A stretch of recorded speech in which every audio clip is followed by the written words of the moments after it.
गणेश महाराज. मी निमगाव म्हाळुंगीमध्ये महेंद्रभाऊ शिर्केंना एक पाण्याचा पॉईंट दिला होता.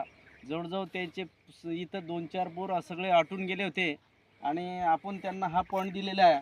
हा पॉईंट जवळजवळ 350 फूट झालेला आहे आणि याचं हे जो पाणी आहे आता बिलकुल 7.5 फुटावरून मोटर चालू आहे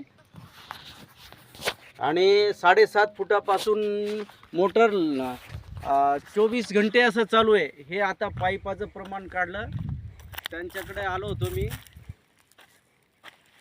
जाऊ आता तिथं दाखवतो.